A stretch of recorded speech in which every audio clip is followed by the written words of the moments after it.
From time to time it may be necessary to change the transition feeder hopper, and the reason for that usually is because of wear, and when the wear happens it can break at this point here where the hopper moulding is connected to the hopper, the auger tube.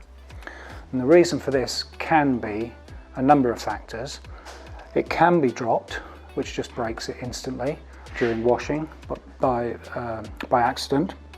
And then the other reason it can break is because over a period of time the auger or the food has worn away the plastic inside of the auger tube.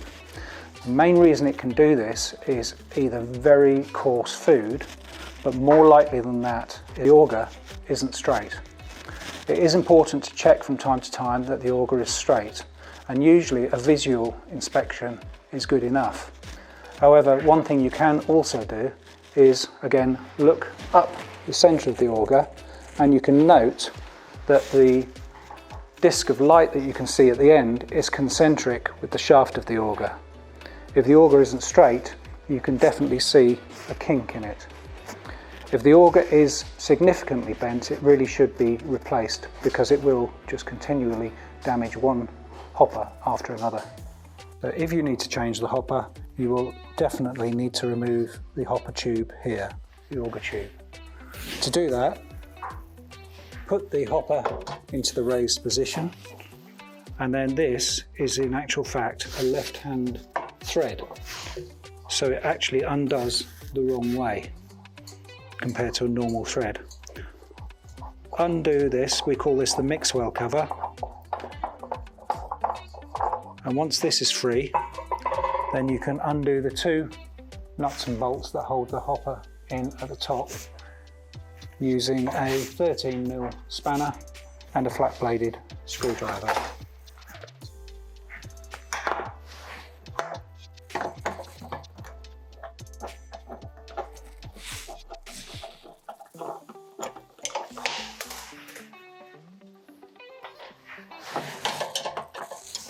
There's one nut and one screw.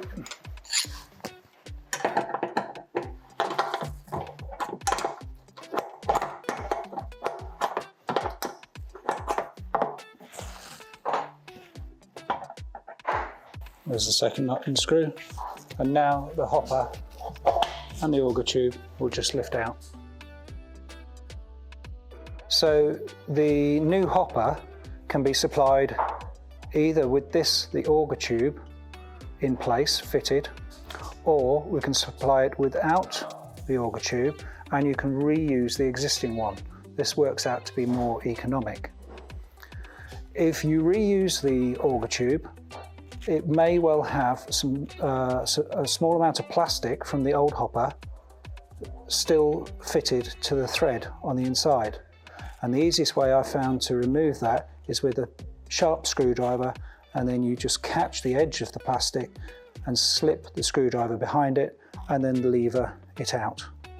And then the auger tube very rarely wears and is completely reusable.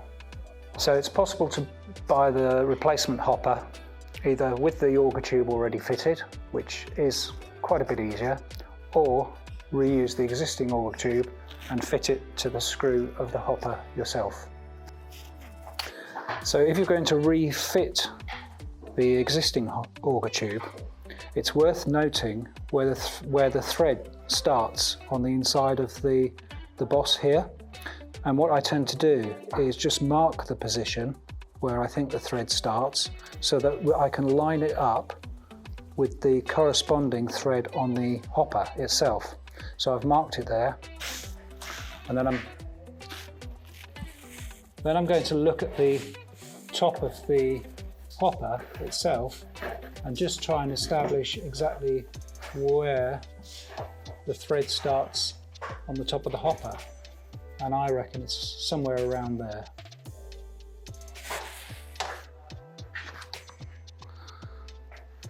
Okay, so the next thing is to line up my two starting points of the thread and very carefully hold the auger tube exactly vertical, and then slowly, using a pair of mole grips, turn the auger tube onto the hopper.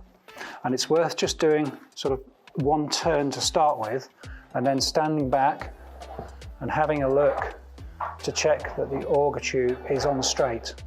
And if it appears to be on pretty straight, then carry on screwing it on to the hopper.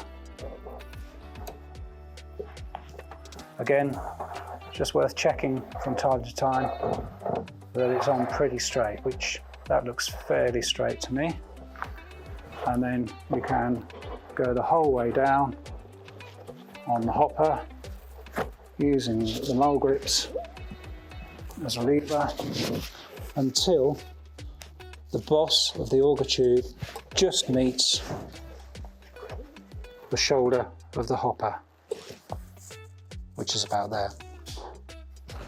So taking our new hopper with the auger tube fitted, we're going to put it back into the transition feeder frame, carefully inserting it through the hole in the crossbar, and then line up the holes on either side of the hopper with the hopper brackets and fit the screws.